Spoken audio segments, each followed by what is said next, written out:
If Congress sends me a bill before Christmas, the IRS, this is just out, this is breaking news, has just confirmed that Americans will see lower taxes and bigger paychecks beginning in February.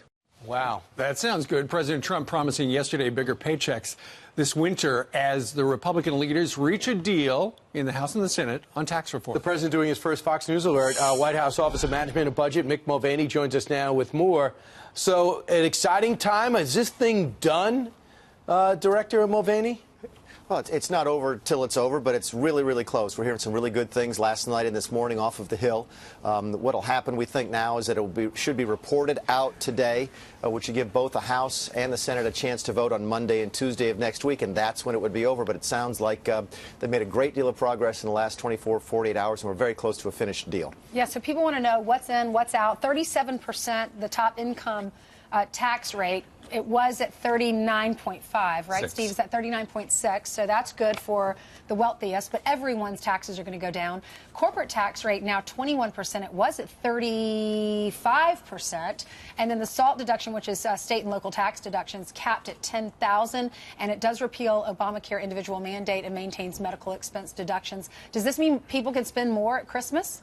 Yeah, and again, I'm hearing the same things you folks are hearing about those details. It's not absolutely final. The impact on people's paychecks probably won't kick in until January, as you heard the president mention in your opening link there. That's because it takes the IRS a certain amount of time to change the withholding tables, the tax tables, and so forth, so that it actually flows through. Plus, the law won't actually become law until the 1st of next year. We're still paying taxes in 2017. They won't kick until 2018. Keep in mind, though, what we're hearing this morning is that while there was some discussion about delaying some of the tax decreases until 2019, now we're hearing those are actually going to kick in 2018. So things are going to start happening sooner than under the original Senate bill. So again, a bunch of good news, a bunch of different ways, both for the economy generally and for ordinary families. Sure, absolutely. And, you know, people don't like to pay taxes, so you would think that this would be a good story for you. And yet, Mick, the Quinnipiac poll came out, and it shows that 55% of Americans don't like it, as opposed to 26% who do. Can you explain to me why people don't like the idea of a tax cut? Sure, because if you turn to any channel besides this one, all you're going to hear is, bad news about this particular bill. I was walking in this morning to work, listening to the radio here in Washington, D.C., and it was one negative story after another about this tax bill. No one focusing, as you folks do, on what's good for people in this bill. So if you get your news here, you probably like it because you focused on what's good for you, but if not, you don't. Well, Mick, the other channels, what are they saying is bad about it? Oh, it's the same old talking points, isn't it? I think I heard Chuck Schumer 15 different times today on the way to work saying this is a giveaway to the rich. It's the same story the Democrats have been pitching for a long time. Look, this is exactly what we asked for it to be from the very beginning. Number one, ordinary families, hardworking Americans would pay less, and it will be simpler for them. That's in this bill. Number two, the corporate tax rate, which will drive so much investment in America, both by American corporations and overseas corporations, is down. That corporate tax rate is down. This is what the White House has wanted. This is what we need to sort of maintain that healthy American economy. We're very excited about it, and it's good news for everybody. So within the next 2 weeks, next week, you have to fund the government. Word is it was a screaming match yesterday on both sides. They're far apart. You'll have the euphoria of a tax reform, first one in 3 decades, but you could have the shutdown of the government going into Christmas.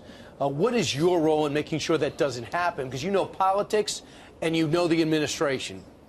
Yeah, it's funny how sort of the roles have been reversed here in Washington, D.C. Someone who used to be accused of all the time wanting to shut the government down. Now I'm here telling you we want very badly to run the government, keep the government open. It's the Democrats on the Hill who say that they won't vote to fund the government unless something to do with DACA or Dreamers is part of the year-end spending bill. So we're trying to keep the year-end spending bill focused on year-end spending and not let it get outside into things like DACA. But if the Democrats are intent on not working with us, we'll have to go figure out a way to keep the government open. But I have no expectations at all that the government will shut down at Christmas. We will run the government. But you need 60 votes in the Senate, right?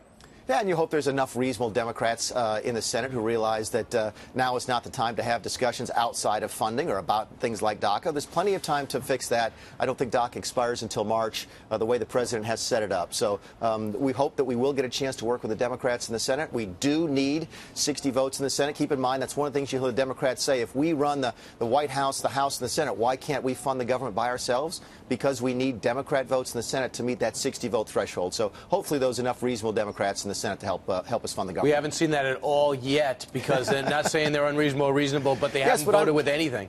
I'm a Republican. I'm optimistic. That's what makes us Republicans. Okay. All right. All right. Mick Mulvaney, great to see you. Thank you so much.